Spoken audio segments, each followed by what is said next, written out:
ما سره مې خاوند په کونه په زور سیکس کوي.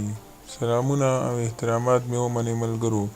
هیله ده روغ جوړ او د صحت جامې مو پر تن وي. زه یو ځل بیا ستاسو په خدمت کې د یو نوي ویډیو سره حاضر یم.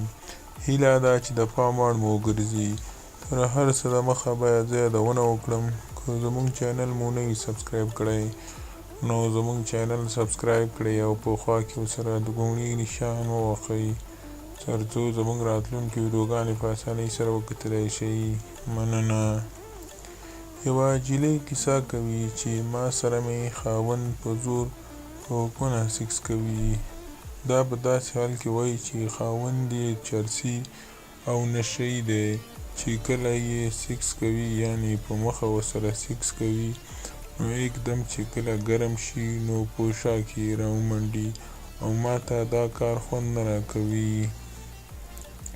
دې نجلۍ وویل چې زه اخر څه وکړم، خو بالاخره دې نجلۍ ځان سره سوچ وکړ او د یوې ملګرې کره لاړه. اول ته ملګرې ته یې ټوله کیسه او جریان وویل چې داسې چل دی. هغې نجلۍ هم سم چل وروښود او داسې کار یې ورسره وکړ چې سم یې وسوځاوه. هغې ورته وویل چې ته چې لاړلې کور ته نو ته به د یو میاشتې پوره یوه میاشت به د خپل خاوند سره نه څملې او هم سیکس به هم ورسره نه کوې، تر څو دی وږی شي تږی شي او بیا به درسره په مخه سیکس وکړي. خاوند یې هم یو میاشت صبر وکړ او بیا سم وږی تږی شو چې کله راغی د خپلې ښځې سره یې سیکس غوښته کوو چې سیکس وکړي. خو په دغه وخت کې چې کله سیکس کوو نو ښځې ورته وویل چې ته ما سره په مخه سیکس کولی شي، په شا سیکس نشي کولی.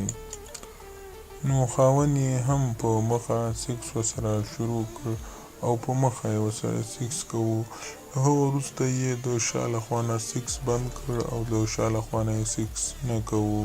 نو ملګرو انډیوالانو، زموږ دا ویډیو د دې لپاره وه چې د شا سیکس څخه ډېر ځان وژغورئ، ځکه دا یو ډېر ناوړه کار دی او لواطت دی. کوم خلک چې دا کار کوي د هغو باندې د خدای قهر وریږي او خدای ورته ډېر په قهر وي. نو هیله کوم ملګرو له دې کار څخه ډډه وکړئ او دا یو ډېر مردار کار دی، دا لواطت دی. هر څوک چې هڅه وکړي کامیابیږي، که د دنیا په هر کار کې وي، که آخرتي کار د آخرت کار وي او که دنیوي کار وي نو هیڅ پکې ناکامیږي نه. چې کوشش وکړي نو هر کار یې کامیابیږي. هر کار باید په ښه تسلۍ او ښه اعتماد سره وکړئ لکه دا شی. نو خدای دې وکړي چې زموږ دا ویډیو مو د پام وړ ګرځېدلې وي. د نورو ښکلو ویډیوګانو لپاره زموږ چینل سبسکرایب کړئ او په خوا کې ورسره د ګونګړي نښان ووهئ. مننه.